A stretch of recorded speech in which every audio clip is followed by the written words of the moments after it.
amigos? Un tremendo recontra saludazo con doble Z, saludazo de Cusatón. Bienvenidos a otro nuevo video. Que el amor de Dios pueda entrar en sus corazones para que puedan amar al prójimo. Por supuesto, guardando los 10 mandamientos. Amigos, es tiempo de orar porque el fin se acerca. El fin se acerca como un tren imparable. Cada día vemos nuevas señales de que el fin se acerca.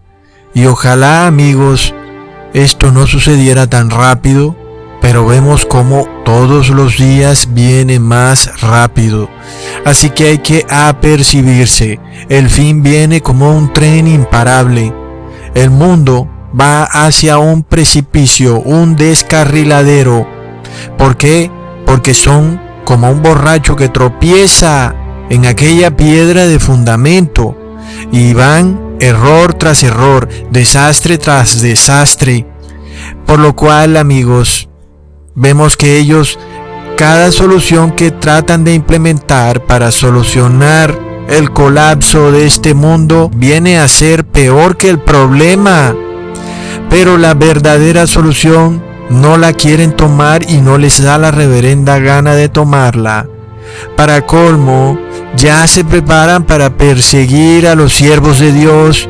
Ahí están sus leyes, paso a paso, poco a poco, en las cámaras de legislación de cada país, en las cuales tú no puedes ir de puerta en puerta predicando el evangelio, y tú no puedes predicar algo que ofende a otra religión. Y es que, ¿qué creen estas personas? ¿Que la palabra de Dios ha sido bien recibida en la historia del mundo? No, la verdadera palabra de Dios siempre es recibida con furia, porque el mundo odia la palabra de Dios. Así que siempre va a haber alguien que se ofenda por la palabra de Dios. Jamás va a ocurrir que en este mundo se predique la palabra de Dios sin que eso cause rechazo en algunas personas. ¿Por qué? Porque hay demonios en este mundo y los demonios odian la palabra de Dios. ¿Y qué crees? Los demonios están dentro de las personas, no están en el infierno. Amigo legislador, despierta. Y te voy a advertir algo. Dura cosa es perseguir al pueblo de Dios, a ese pueblo santo y escogido, a la niña de sus ojos. Ay de aquel que persigue a la niña de los ojos de Dios. ¿Por qué? Porque le vas a causar un daño irreparable a este mundo. Vayan y metan a la cárcel a un verdadero cristiano, o peor aún, martirícenlo y sepan que se echará miles de maldiciones sobre sí, miles de desastres, miles de calamidades, sequías y terremotos, y sepan qué es lo que va a ocurrir cuando un terrible terremoto devaste sus ciudades. Derrumbará el muro de aquella cárcel en donde tenían preso al cristiano, y el verdadero cristiano saldrá caminando como si nunca lo hubieran puesto preso. Y es que estas personas saben muy bien lo que hacen. Miremos nada más a este doctor jesuita, al que voy a llamar doctor Frankenstein Fauci, quien, casi igual como aquel doctor de la película de Frankenstein, pretendía darle vida a un muerto viviente. De la misma manera, este doctor Frankenstein Fauci pretende revivir a un mundo enfermo, a muertos vivientes que se revuelcan en el pecado. Él pretende hacerlos revivir con una poción mágica, una vacuna de un ADN extraño.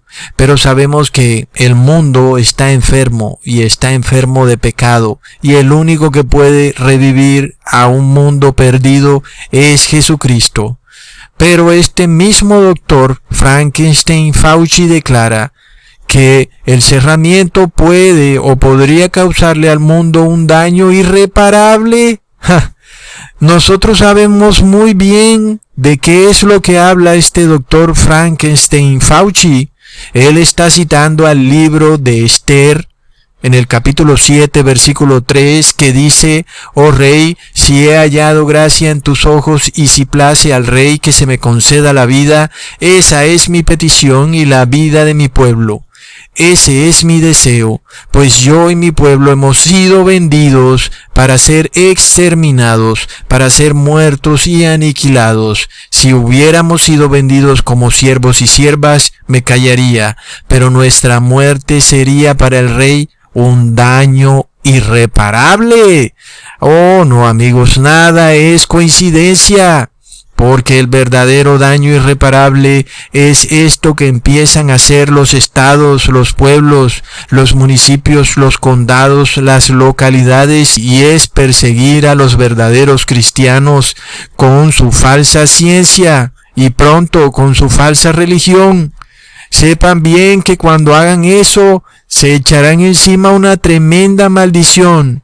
Pero ¿qué ocurre cuando el verdadero evangelio choca directamente con los grandes poderes religiosos, con estos imperios religiosos que tienen a las masas hipnotizadas en un letargo moribundo? Millones y millones de personas se pelean unos entre otros, que son capitalistas, los otros comunistas, que son negros, los otros blancos, que son rojos, los otros azules, que son republicanos, los otros demócratas, sin entender quién es el que verdaderamente los tiene hipnotizados. Ese baila de felicidad porque está ahí en la sombra, sin que nadie pueda identificarlo. Luego, cuando se les muestra a estas personas la verdadera palabra, infortunadamente son como un perro loco que trata de morder a su veterinario. Amigos, si hay una doctrina que te aleje más de Dios y que inevitablemente te lleve a la posesión demoníaca y finalmente a la marca de la bestia, es la doctrina de la Trinidad. Y entonces, ¿cómo puede ser sanado este mundo que está enfermo moralmente si este mundo no reconoce a su creador? Y dicen que el que los creó fue una Trinidad, cuando su creador se declara a sí mismo como yo soy. Sin embargo, el mundo religioso dice no, son tres. Es terrible, amigos, no quieren reconocer a su creador. ¿Y qué pretenden entonces? Ahora, las personas desde niños son adoctrinados. Y para terminar de rematar, el hombre crece en una soberbia, creyéndose inteligentísimo, cuando en realidad está engañado, lleno de dogmas insertados desde la niñez, los cuales declara como verdades. La soberbia, amigos, es el peor pecado y error que pueda cometer una persona. La Trinidad entonces se nos muestra como el error más fantástico e ilógico que jamás se haya podido introducir en la cristiandad. La Trinidad es hinduista, viene de Sumeria. Amigos, por supuesto que el ateo va y revisa todas las culturas y se da cuenta que todas son trinitarias y dice, oh, todo es invento del hombre. Es que Dios no es trinitario. Ahora, entendamos que la Biblia nos declara de una manera rotunda la verdad y nos muestra lo lejos que están los imperios religiosos de la verdad. Es desafortunado, pero aún no hay peor ciego que aquel que se declara vidente, siendo ciego. Y es que hay personas que dicen que no son trinitarias y resulta que sí lo son. Otros dicen que son unicitarios, pero en realidad son más trinitarios que cualquiera. Amigos, por otro lado, el profeta Daniel declara en una increíble visión que el dogma trinitario es imposible. Leamos en Daniel capítulo 7, versículo 9 al 10. Estuve mirando hasta que fueron puestos unos tronos, y se sentó un anciano de días. Su vestido era blanco como la nieve, el pelo de su cabeza como lana limpia, su trono llama de fuego, y fuego ardiente las ruedas del mismo. Un río de fuego procedía y salía de delante de él. Miles de miles lo servían, y millones de millones estaban delante de él. El juez se sentó y los libros fueron abiertos. ¡Qué ceremonia tan solemne la que nos muestra el profeta Daniel cuando nos revela a nuestro Dios Padre como el anciano de días! Por supuesto que vemos que fuego procede delante de él y sabemos que es el Dios Altísimo, pues el profeta Isaías lo había descrito ya diciendo en Isaías capítulo 33 versículo 14: los pecadores se asombraron en Sión, espanto sobrecogió a los hipócritas. ¿Quién de nosotros morará con el fuego consumidor? ¿Quién de nosotros habitará con las llamas eternas? Pero el mundo supuestamente cristiano está perdido, creyendo que es Lucifer el que mora en las llamas eternas. Oh amigos, recontra mega plop, y ve a decirles que el infierno no existe para que veas qué es lo que sucede. Inmediatamente van a pensar que tú eres diabólico, cuando es todo lo contrario, porque ¿por qué tendrías tú que molestarte si el infierno no existe? Por supuesto que Dios va a castigar al impío, pero Dios no necesita de Lucifer para castigar al impío. Pero bueno amigos, seguimos. Volvemos de nuevo a la visión, donde ya se nos ha mostrado a Dios Padre como el anciano de días, y seguimos leyendo en el capítulo 13, versículo 14. Miraba yo en la visión de la noche y vi que con las nubes del cielo venía uno como un hijo de hombre, vino hasta el anciano de días, y lo hicieron acercarse delante de él. Y le fue dado dominio, gloria y reino, para que todos los pueblos, naciones y lenguas lo sirvieran. Su dominio es dominio eterno, que nunca pasará, y su reino es uno que nunca será destruido. Así que en esta visión del profeta Daniel, vemos de manera irrefutable e indudable dos poderes que hay en el cielo: el Padre, quien es el anciano de días, y el Hijo, quien es Jesucristo, o Jehová de los ejércitos, quien también es por supuesto fuego consumidor. Leamos en Apocalipsis capítulo 2 versículo 18: y escribe al ángel de la iglesia en Tiatira, el Hijo de Dios, el que tiene ojos como llama de fuego y pies semejante al bronce bruñido. Por tanto, amigos, vemos que tenemos al Padre, el Dios Altísimo, y al Hijo, y ya no hay más nadie. Por supuesto que el Padre es Espíritu Santo. Por supuesto que también el Hijo es Espíritu Santo. Sin embargo, vemos a dos dioses representados claramente: el Padre y el Hijo. El Padre en su forma de juez, de Dios Altísimo, y el Hijo ahora como hijo de hombre, es decir que por supuesto ya vino a la tierra, dio su vida por nosotros y ascendió al cielo. Así que vemos claramente que el tiempo de esta visión es para el fin del mundo. Y vemos a los dos, ambos son omnipotentes, omnipresentes, omnisapientes.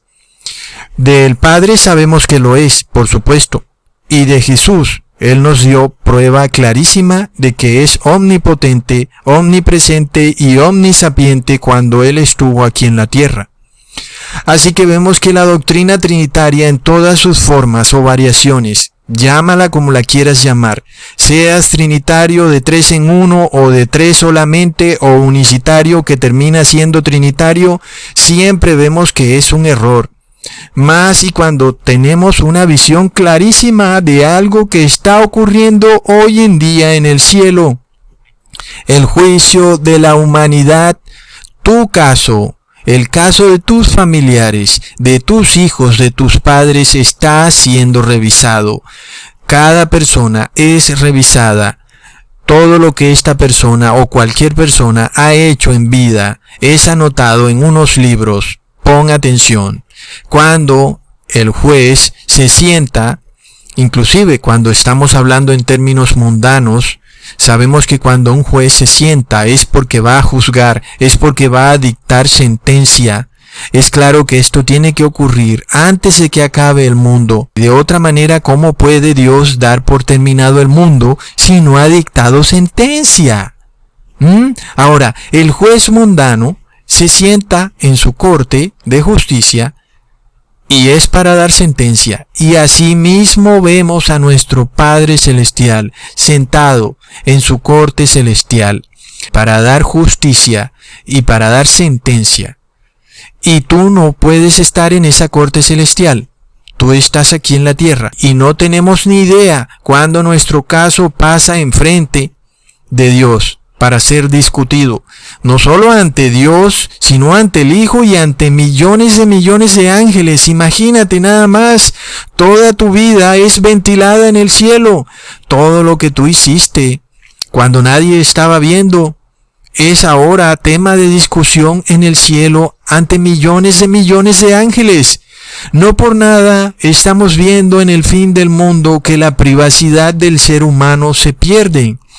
Y es que muchas cosas que ocurren en el cielo, Lucifer las quiere imitar acá en la tierra. Como ya les dije en un video pasado, estamos en una etapa en la que Jesús está investigando a las personas, viendo cómo se están comportando para finalmente declarar a esas personas como justas o santas. Y al que se comporta definitivamente mal, declararlo como pecador. Así que vemos cómo en la tierra el hombre ahora necesita ser escaneado, verificado, tienes que llenar formularios, tienes que revelar cosas que eran de tu privacidad. De repente la privacidad se empieza a perder. ¿Por qué? Porque es lo mismo que está ocurriendo en el cielo. En el cielo en estos momentos hay una corte celestial donde hay millones de ángeles sentados mirando todo lo que tú has hecho en tu vida. Plop. Tremendo, ¿no? Yo creo que si tú hubieras sabido que eso iba a suceder, muchas cosas que hiciste en privado no las hubieras hecho. Sin embargo, amigos, muchas personas han vivido pensando que la tierra es lo único que existe y que de resto hay mundos extraterrestres a billones de años. Cuando no es así. La corte celestial está así de cerca, como nada más alzar la cabeza y mirar el cielo. Ahí están, juzgándote, millones y millones de ángeles viendo los libros de tu vida. Imagínate nada más qué ocurriría si tú supieras que un juez en la tierra va a revisar toda tu vida, todo lo que tú has hecho y que ha sido grabado en las cámaras de tu ciudad. Tal vez te volaste algún semáforo en rojo o tal vez dejaste de pagar algo que debías haber pagado. De seguro que tú estarías un poco nervioso. Sin embargo, amigos, sabemos que un juez terrenal no tiene ni siquiera, con la tecnología que existe hoy en día, la capacidad para hacer eso. Sin embargo, Dios sí puede grabar todo lo que tú haces en tu vida o has hecho en sus libros. Cada pecado que has cometido, cada palabra grosera, cada mirada, todo lo que has hecho a escondidas, cada vez que hablaste mal de alguien, todo eso queda anotado en esos libros. Entendemos, amigos, que la decisión entonces que va a tomar esta corte celestial va a tener consecuencias eternas, tal y como se nos declaró en la palabra de Dios. Y sabemos que esta corte está juzgando. El profeta Daniel ve la visión que es para el fin de los tiempos, y obviamente tiene que ser para el fin, porque ¿cómo puede Dios darle fin al mundo si no ha juzgado al mundo? Así que nosotros, amigos, tenemos que entender lo que significa este gran juicio, el cual ocurre como Cristo lo describió. Mientras las personas están aquí en la tierra comiendo y bebiendo, casándose y dándose en casamiento, allá arriba están siendo juzgadas, pero las personas no quieren entender. Y luego de que el mundo es juzgado, ahí sí viene Jesús en su segunda venida, pero no a salvar al que nunca quiso salvarse, no a perdonar al que nunca pidió perdón, sino precisamente a hacer cumplir la sentencia que Dios Padre dio en su juicio. Es decir, el que está para vida eterna, a vida eterna, y el que está para muerte eterna, a muerte eterna. Por tanto, amigos, como es obvio que los hombres han cometido 1001 errores durante el lapso de su vida, además de los pecados normales, porque hemos visto ya que adoran a dioses falsos como la Trinidad. Algunos de estos pecados han sido cometidos de manera ignorante. Sin embargo, amigos, leemos lo que dice el versículo 13 del mismo capítulo, en la misma visión. Miraba yo en la visión de la noche y vi que con las nubes del cielo venía uno como un hijo de hombre. Vino hasta el anciano de días y lo hicieron acercarse delante de él. Así que, amigos, estamos viendo que cuando Jesús se acerca a este anciano de días es para interceder por la tierra, por cada ser humano. De otra manera, todo el mundo estaría perdido. Por tanto, amigos, en esta corte tan solemne se nos muestra la justicia de Dios. Se nos muestra cómo Dios es tan justo que ha provisto un abogado. Y que ese abogado, amigos, es tan bueno que fue capaz de dar su vida por ti. Nada más compáralo con un abogado mundano que de primerazo te pide el dinero y después ahí sí lucha por ti. Mientras tanto, Jesús dio su vida por ti y ahora espera de ti que te arrepientas. Así que, amigos, vemos que no hay manera de que un tercer Dios llamado Espíritu Santo interceda por ti. Vemos a un solo abogado y su nombre es Jesucristo. Por esto entendemos, amigos, que aunque exista una unión espiritual perfecta entre el Padre y el Hijo, el Padre es el Dios Altísimo y Jesús es el Hijo de Dios. Son dos seres separados el uno del otro, aunque en unión espiritual perfecta. De esta manera, amigos, entendamos ahora la seriedad de este juicio, en donde tenemos a un juez que no va a cambiar su ley. Su ley es inflexible, pero por otro lado tenemos a un abogado amoroso que quiere que nos arrepintamos de todo pecado para que, por supuesto, no seamos condenados por esta corte celestial. Ahora entendemos que para que esta corte celestial pueda funcionar tiene que existir una ley, porque ¿qué corte mundana puede juzgar si no hay una ley? Por supuesto que se requiere que exista ley para poder juzgar. En esta visión que nos muestra el profeta Daniel se nos declara muchas cosas increíbles. Primero, que no hay Trinidad, y segundo, que vamos a ser juzgados cada una de las personas de este mundo, y que para ser juzgados esa corte requiere de una ley, y esa ley es los 10 mandamientos y todo estatuto y decreto de la palabra de Dios, amigos. Es por esto que esa balanza de justicia cobra especial importancia. Esta vez esta balanza ya no es cargada por una mujer que de seguro es Marián, cegada, sino que ahora es cargada por alguien que puede ver todos tus actos, inclusive los que realizas cuando crees que nadie te ve. Es decir, que esta corte nos representa la verdadera justicia dispuesta en una balanza. Ahora la pregunta es, ¿ante quién somos pesados en esa balanza? Es decir, ¿con quién se nos compara? Porque por supuesto en una balanza se comparan dos pesos, como cuando antiguamente se comparaba una moneda de oro frente a otra moneda de oro. Y aquella moneda de oro que tenía una aleación, pues no manifestaba el mismo peso del oro, y entonces se veía que esa moneda de oro era hallada falta de peso. De esta misma forma, amigos, nosotros vamos a ser comparados. No solo el hombre individualmente, sino cada nación, cada pueblo, cada ciudad, y vamos entonces a ir viendo ya muy pronto muchas cosas que van a suceder a pueblos enteros, a ciudades enteras, a naciones enteras. ¿Por qué? Porque el juicio ya empezó. Y como sabemos, mientras este juicio se esté dando, muchas cosas van a ir pasando en la tierra, amigos. Leamos en Proverbios capítulo 20, versículo 10. Pesas desiguales y medidas desiguales, ambas cosas son abominables al Señor. Así que en este juicio hay una balanza y podemos tener la seguridad de que Dios te va a juzgar de manera justa. El peso de las obras de tu vida van a ser puestas en esa balanza. y Dios va a compararlo con otros cristianos en otro tiempo, o inclusive con el mismo Jesús. Y Dios va a ver si tú estás a la altura, o si tú tienes algo contrario a lo que verdaderamente se esperaba de ti. Es tremendo, amigos. Por ejemplo, en la Edad Media existieron muchos cristianos que solamente pudieron tener acceso a una hoja de la Biblia. Sin embargo, hoy en día hay muchos cristianos que tienen acceso a decenas de versiones de la Biblia, pero que nunca la leen. Recontra mega plop.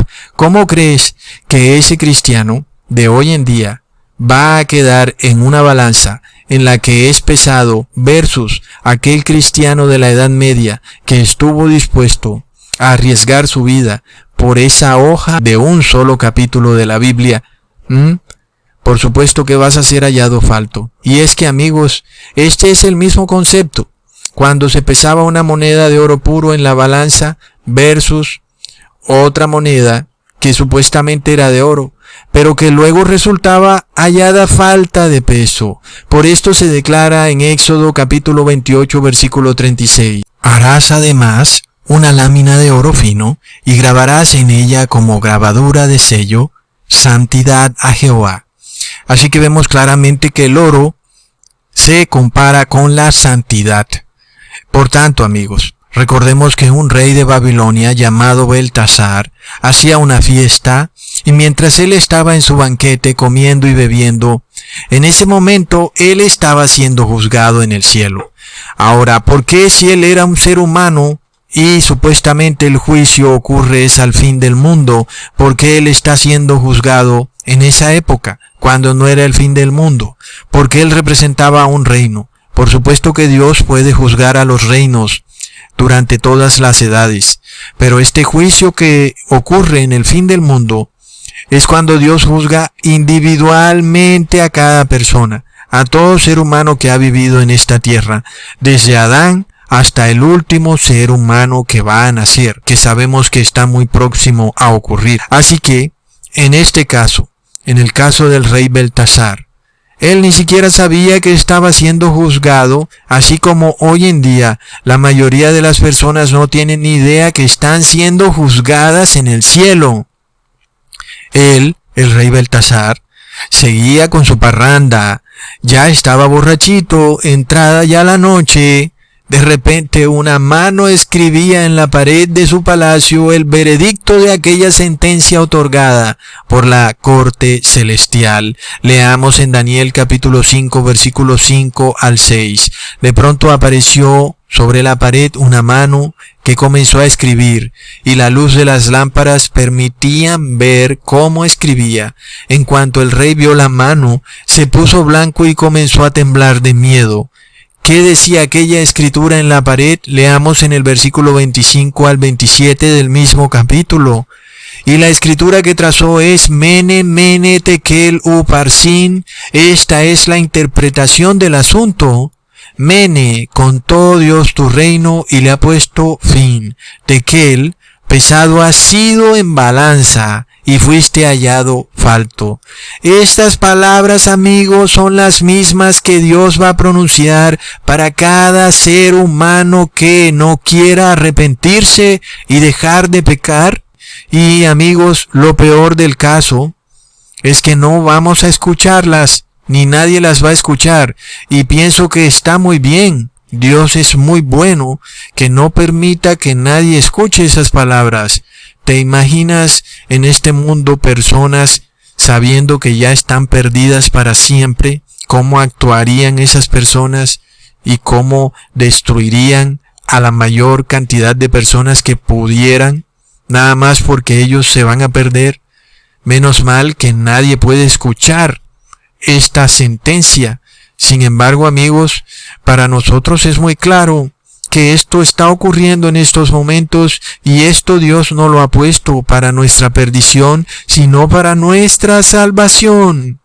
Por otro lado, el mundo anda en sus parrandas, comiendo y bebiendo, sin saber que tal vez Ya se han declarado estas palabras. Alguien dirá, Ecusatón, y ayer yo estuve de parranda, ¿y cómo hago? Quiero saber si estoy salvo o no estoy salvo. Y la respuesta es esta. Si tú te quieres arrepentir y tienes un deseo sincero de arrepentirte, es prueba de que no has sido juzgado. Pero si no te quieres arrepentir y no te da la gana de arrepentirte, porque de plano no te da la reverenda gana, es prueba de que tal vez ya fuiste juzgado. Así que amigos, pronto se escuchan estas palabras sobre cada persona ha sido pesado en la balanza y ha sido hallado falto. Y en el caso del rey Beltasar, ¿qué ocurrió? Él fue comparado con su padre, el rey Nabucodonosor, quien desconoció al Dios Altísimo y él fue castigado duramente, porque inclusive fue puesto como si fuera una bestia. Leamos en Daniel capítulo 5 versículo 21 al 22. Y el rey Nabucodonosor fue echado de entre los hijos de los hombres, y su mente se hizo semejante a la de las bestias, y con los asnos monteses fue su morada. Hierba le hicieron comer como a buey, y su cuerpo fue mojado con el rocío del cielo, hasta que reconoció que el Altísimo Dios tiene dominio sobre el reino de los hombres, y que pone sobre él al que le place. Ahí lo tenemos, amigos, pero el mundo no quiere reconocer quién es su creador. El mundo vive en una fantasía espacial, vive creyendo en un Big Bang, vive creyendo que enviamos satélites al espacio, vive creyendo en una evolución inexistente, todas doctrinas que rechazan a nuestro creador. Si el mundo no reconoce quién es nuestro creador, tal y como se relata en el Génesis, y lo peor del caso es que aún son las religiones cristianas las que no quieren reconocer plenamente que Dios es el creador del mundo. Porque van y dicen, sí, Dios creó al mundo, pero luego le dan la gloria a la NASA. Sí, claro, la Tierra es esférica, porque la NASA lo dice. Y eso es darle la gloria a la NASA. Hay que darle la gloria al Padre, porque Él dijo que creó la Tierra plana, y si Él lo dijo así, hay que darle la gloria de que Él la creó plana, amigos. No creó la tierra redonda y nadie puede salir de esta tierra. Pero sigamos leyendo en el versículo 22. Y tú, su hijo, ahora, hablando del rey Belsasar, ¿no has humillado tu corazón sabiendo todo esto? Ahí vemos cómo el hijo es comparado con su padre. El padre reconoció al Dios Altísimo, es decir, que reconoció a su ley y reconoció su creación. Sin embargo, el hijo, después de que vio todo lo que le ocurrió a su padre, no quiso reconocer al Dios Altísimo. Es de esta manera como el hijo fue pesado en una balanza con el padre, y el hijo fue declarado falto de peso. Y lo mismo va a ocurrir, por ejemplo, con Estados Unidos, este gran imperio que ahora vemos que está llegando a su fin. Vemos que ha sido declarado falto de peso, y su reino ha llegado a su fin. ¿Y qué pasa con los ciudadanos de América cuando los comparamos con sus padres fundadores? Vemos cómo estos padres fundadores estuvieron dispuestos a abandonar todas sus propiedades y toda su riqueza por la verdad del Evangelio. Aún ni siquiera ellos podían tener acceso a toda esta cantidad de información bíblica que tenemos hoy en día. Sin embargo, ellos estaban dispuestos a obedecer a Dios hasta lo más que ellos habían podido aprender, pues recordemos que no había fácil acceso a las Biblias en ese tiempo. La Iglesia Católica impedía que las imprentas produjeran Biblias, e inclusive al que fuera encontrado con una Biblia era condenado y enviado a la hoguera. Comparemos esto con los hijos de estos padres fundadores, los modernos ciudadanos estadounidenses de hoy en día, con miles de Biblias a su alrededor y en su celular. ¿Y qué ocurre? No las leen y viven en un mundo de parranda, en un mundo degenerado, no obedeciendo la ley de Dios y por tanto no le dan la gloria al Dios Altísimo. Si ellos son pesados en la balanza con sus padres, encontramos entonces, amigos, que son hallados faltos. Es así que, por supuesto, cuando hablamos de los hijos modernos de hoy en día, de los padres fundadores de Estados Unidos, estamos hablando de la Iglesia Evangélica de Estados Unidos, porque obviamente los paganos nunca han obedecido la ley de Dios ni le dan la gloria a Dios, pero vemos que supuestamente la Iglesia Evangélica, la que le debería dar la gloria a Dios, dice que la tierra es redonda y no guardan los mandamientos de Dios, sabiendo aún, amigos, toda la facilidad con la que tú puedes revisar Éxodos 20 y el Génesis. Por lo tanto, amigos, ¿qué va a ocurrir muy pronto en el cielo? Mene, mene, tekel, uparsin, contó Dios tu reino y le ha puesto fin. Así que vamos a ver momentos históricos en los que pronto muchas cosas van a pasar para naciones, para ciudades, para localidades, en donde esta balanza va a dar prueba de que han sido hallados faltos como nación o como región. Y si leemos lo que ocurrió durante la profecía del caballo negro, leemos en Apocalipsis 6, versículos 5 al 6, cuando abrió el tercer sello, oí al tercer ser viviente que decía, ven y mira, y miré, y he aquí un caballo negro, y el que lo montaba tenía una balanza en la mano. Y oí una voz de en medio de los 4 seres vivientes que decía, 2 libras de trigo por 1 denario y 6 libras de cebada por 1 denario, pero no dañes el aceite ni el vino. Así que vemos este caballo negro que lleva una balanza en la mano, amigos. ¿Qué quiere decir esto? Es un juicio que está ocurriendo. Por supuesto, este es un juicio distinto del que hemos venido hablando. Ahora es un juicio para una iglesia que de repente ha entrado en apostasía. Supuestamente la iglesia cristiana, la cual traía la doctrina de los apóstoles, debía saber muy bien cómo comportarse. ¿Y qué hicieron? Fueron y se unieron en un ecumenismo pagano con la iglesia romana, peor aún con el imperio romano. Es por esto que uno de estos 4 seres vivientes declara 2 libras de trigo por 1 denario y 6 libras de cebada por 1 denario. Como ya sabemos, el denario era una moneda romana que era oro puro, o eso decían ellos, y el trigo nos representa, al igual que la cebada, al verdadero cristiano. Sin embargo, ¿qué vemos en esta balanza? Algo ha cambiado. El trigo y la cebada se han hecho más escasos, más costosos. Y también, ¿qué ocurre? El denario empezó a perder valor. Parece que ya no eran de oro. Parece que se estaba depreciando con otros metales. Y eso hizo que el denario, pues ya no pudiera comprar lo mismo que compraba antes.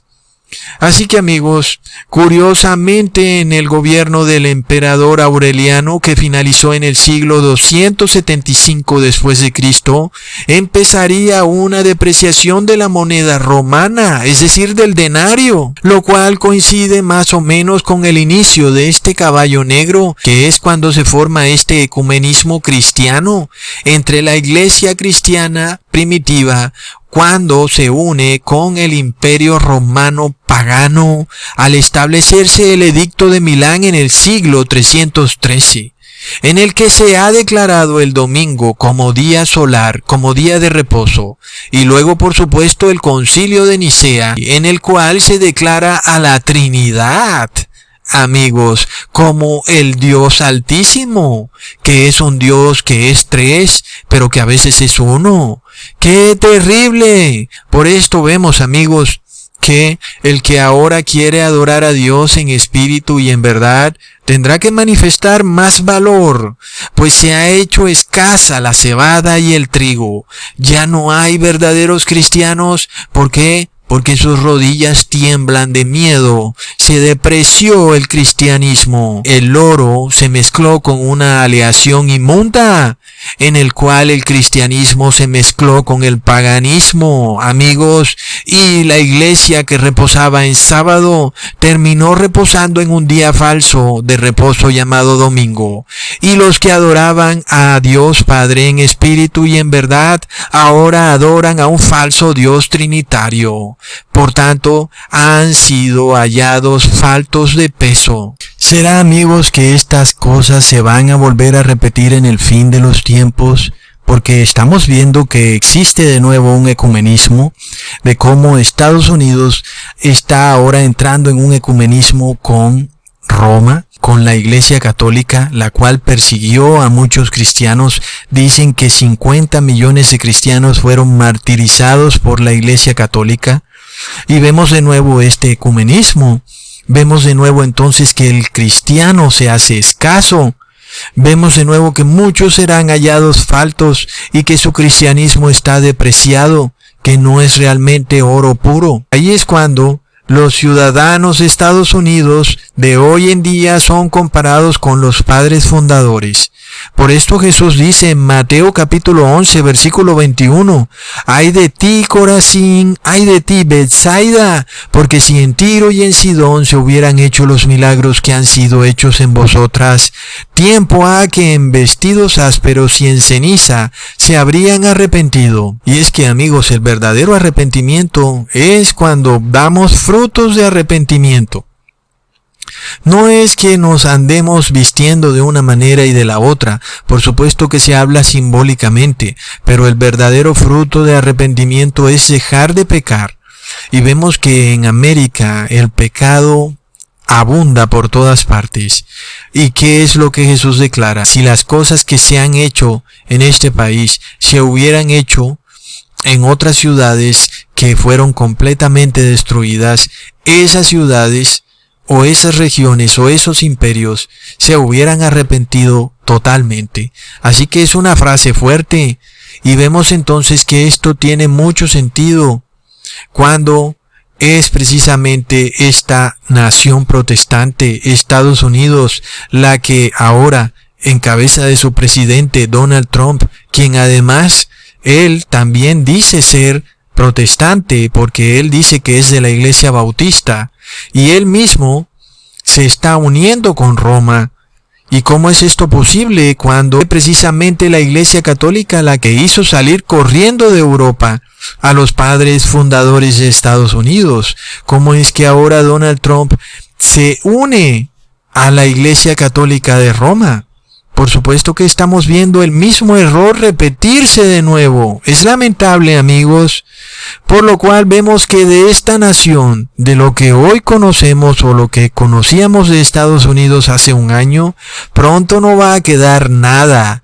Todo se va a esfumar. Y no es que Estados Unidos tenga que colapsar totalmente, y estoy muy seguro de que los enemigos de Estados Unidos están dispuestos a llevar a Estados Unidos a un colapso total con tal de apoderarse de esta nación. Sin embargo, amigos, sabemos que van a borrar todo principio y valor, toda constitución por la cual nosotros reconocíamos a Estados Unidos como nación. Pronto vamos a ver que esta nación va a cambiar rotundamente y solo nos quedará la memoria para recordar los supuestos valores democráticos y de libertad que profesaba Estados Unidos.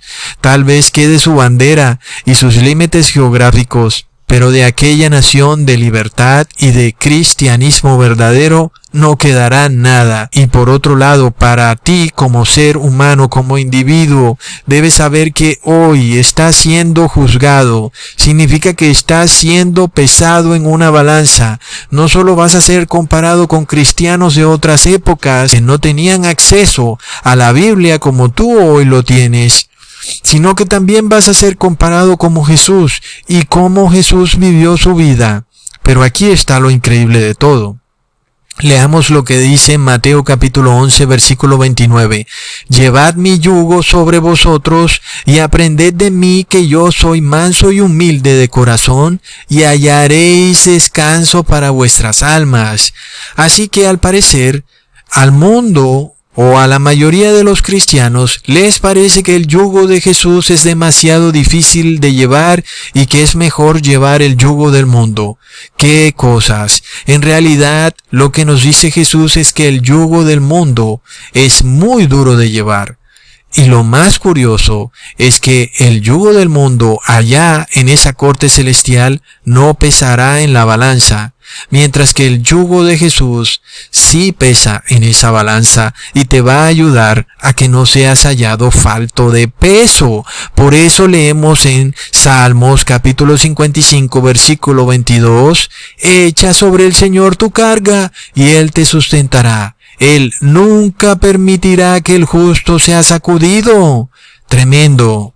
Así que los imperios religiosos imponen sobre las personas cargas difíciles de llevar, dioses inexistentes, y que las personas anden todo el tiempo en un círculo vicioso del pecado. Cosas que no ponen peso en la balanza de la justicia en el cielo, antes se lo quitan. Por esto nosotros tenemos que leer en Lucas capítulo 11 versículo 46. Ay de vosotros intérpretes de la ley, porque cargan a los hombres con cargas difíciles de llevar, y vosotros ni siquiera tocáis las cargas con uno de vuestros dedos. ¿De qué sirven todos estos ritos religiosos, amigos? Todas estas ceremonias no sirven para nada, amigos. Por otro lado, Jesús nos dice en Mateo capítulo 11, versículo 30, mi yugo es fácil y mi carga ligera. Así que el yugo de Jesús es muy ligero, y es tan ligero como arrepiéntete y deja de pecar. En realidad es un yugo que te permite vivir una vida tranquila. Y esto es lo extraño. Las cargas que el mundo te ofrece parece que fueran livianas, pero en realidad son pesadas de llevar. Por otro lado, cuando vas al cielo, ese peso antes es peor, porque en la balanza de la justicia celestial eres hallado falto de peso. Todas las ceremonias y ritos religiosos que tú realices aquí en la tierra, en la balanza celestial, no sirven para nada ni te van a ayudar a tener peso. Y la carga que Jesús te da para el mundo parece demasiado pesada. Sin embargo, en realidad es demasiado liviana. No tenemos que andar en ningún rito religioso ni en ninguna ceremonia, solo arrepentirnos y dejar de pecar. Me parece que es una carga muy ligera de llevar. Y cuando estemos en el cielo, veremos que no seremos hallados faltos de peso. Ahora, cuando seamos comparados en la balanza con Jesús, escucharemos esta voz que dice, tú no has sido hallado falto de peso. ¿Por qué? Porque llevas el yugo de Cristo, la carga de Cristo. Y esa carga de Cristo es fácil de llevar aquí en la tierra, y en el cielo te dará peso, para que no seas hallado falto de peso. El yugo de Cristo es el yugo de la salvación, mientras que el yugo de los imperios religiosos es el yugo de la perdición, amigos. Y por tanto, ve y hazte esclavo de los imperios religiosos para que te pierdas para siempre. Y ve, hazte esclavo de Jesús para que te salves eternamente. Y esta santidad es vista como oro puro. Y ya sabemos, amigos, que la santidad se simboliza al oro puro. Por esto Jesús declara en Apocalipsis capítulo 3 versículo 18, yo te aconsejo que compres de mí oro refinado en el fuego para que seas rico, y vestiduras blancas para vestirte, para que no se descubra la vergüenza de tu desnudez. Así que, amigos, una cosa es la santidad en la abundancia y otra la santidad en la tribulación. Muchos quieren este oro, pero no pasado por fuego. Y es que nosotros necesitamos que el oro sea refinado por fuego. ¿Por qué? porque necesitamos dar prueba de que somos santos en cualquier momento.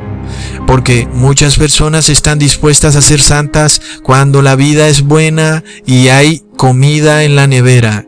Pero ¿qué ocurre cuando ya no hay comida en la nevera? Como decía una viuda, ella decía que ella ya no tenía por qué dar diezmo porque estaba viviendo tiempos duros y lo que ganaba apenas le alcanzaba para vivir, y que entonces ella ya no iba a dar diezmo. Y es que una cosa es ser cristiano en la abundancia y otra es ser cristiano en el tiempo difícil. Por supuesto que todo eso lo va a juzgar Dios, y Dios va a querer que tú pases por tiempos difíciles para que tú des prueba de que eres verdadero oro puro, de que no estás mezclado con una aleación, de que no estás depreciado como esa moneda denario que se empezó a depreciar, de que eres un cristiano que en realidad vale oro puro. Y ese oro es el que Dios quiere en el cielo. El oro puro es el que no es hallado falto jamás. Sin embargo, el oro falso, el que tiene una aleación dentro, ese oro es hallado falto. Y ese es el falso cristiano, amigos. Y tú, en verdad, necesitas dar prueba de que eres un cristiano verdadero, no un cristiano falto. Así que pídele a Dios por esas pruebas y trata de obedecer a Dios en todos sus estatutos, leyes y decretos, para que no seas hallado falto, porque el juicio se está dando hoy, amigos. Hasta pronto.